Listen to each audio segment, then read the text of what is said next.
আমি এখানে এসেছি।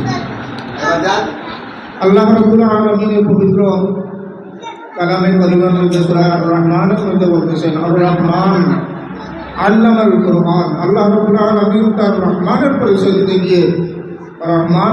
দিতে গিয়ে বলতেছেন, রহমান উনি যিনি কোরআনের কারিম শিক্ষা দিয়েছেন, আল্লামাল কুরআন। আমরা এখানে কোরআনের মাহফিলে উপস্থিত হয়েছি। আজকে এই যে আয়োজন, যে উদ্দেশ্য নিয়ে আয়োজনটা করা হয়েছে, মতিন সাহুদের মধ্যে বলতেন যে এই মাদ্রাসায় একজন ছাত্রী আজকে কোরআন কারিম খতম শেষ করছেন। আলহামদুলিল্লাহ, আল্লাহ রাব্বুল আলামিন এই নূর, কোরআন কারিমের নূর সবাইকে দেন নাই। কোরআন কারিমের নূর দেওয়ার জন্য আল্লাহ রাব্বুল আলামিন নির্বাচিত করেন ওই সমস্ত মানুষকে যাদেরকে আল্লাহ রাব্বুল আলামিন পছন্দ করেন। আল্লাহ রাব্বুল আলামিন কোরআন কারিমের এক আয়াতের মধ্যে বলতেছেন যে আমি দিনের ওই সমস্ত মানুষকে দান করি যাকে আমি ভালোবাসি। আমি দিনের বোঝ ওই সমস্ত মানুষকে দান করি যাকে আমি ভালোবাসি। আল্লাহর ভালোবাসা না থাকলে, আল্লাহর যদি ভালোবাসা না থাকে, তাহলে আল্লাহ রাব্বুল আলামিন তার কোরআন কারিমের নূর, তার দিনের নূর দান করবেন না। কোরআন কারিম আল্লাহ রাব্বুল আলামিন দান করেছেন।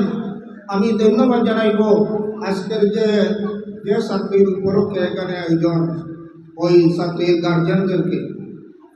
আল্লাহ রাব্বুল আলামিন অনেক অনেক মহব্বত করেছেন।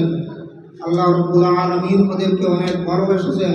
আল্লাহর হাবিব সাল্লাল্লাহু আলাইহি ওয়াসাল্লাম ফরমান, হাশরের ময়দানে হাফিজের মা বাবাদেরকে এমন নূরে আলোকিত করা হবে, নূরের টুপি পরানো হবে, যে টুপিটার আলো সূর্যের, বর্তমান দুনিয়ার যে সূর্যের যে আলো আছে ওই আলোর চেয়েও আরো বেশি উজ্জ্বল হবে।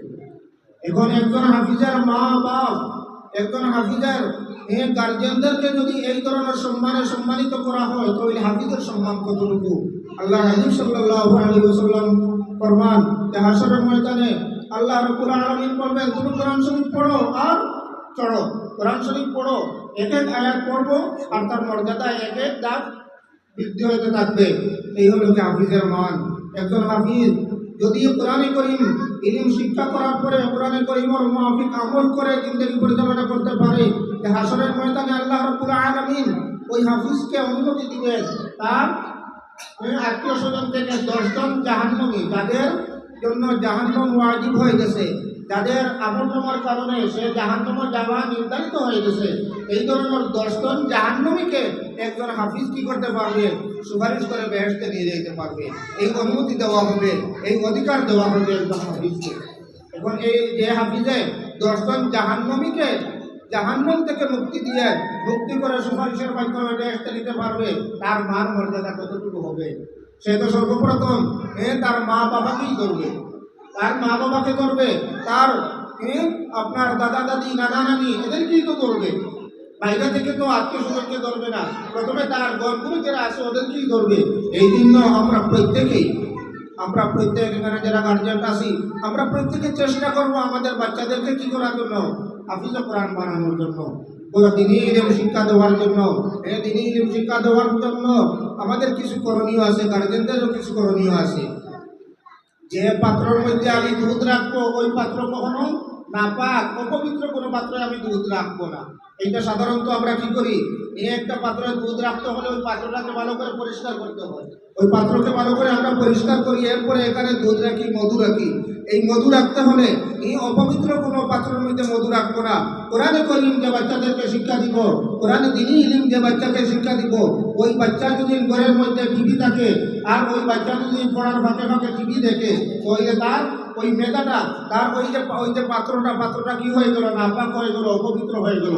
আল্লাহর হাবিব সাল্লাল্লাহু আলাইহি ওয়াসাল্লাম ইরশাদ ফরমান, যে ঘরের মধ্যে জীব জানোয়ারের ফটো থাকে, যে ঘরের মধ্যে অপ্রয়োজনীয় কুত্তা থাকে, এই ধরনের ঘরের মধ্যে রহমতের ফেরেশতা ঢুকেন না। এখন জীব জানোয়ারের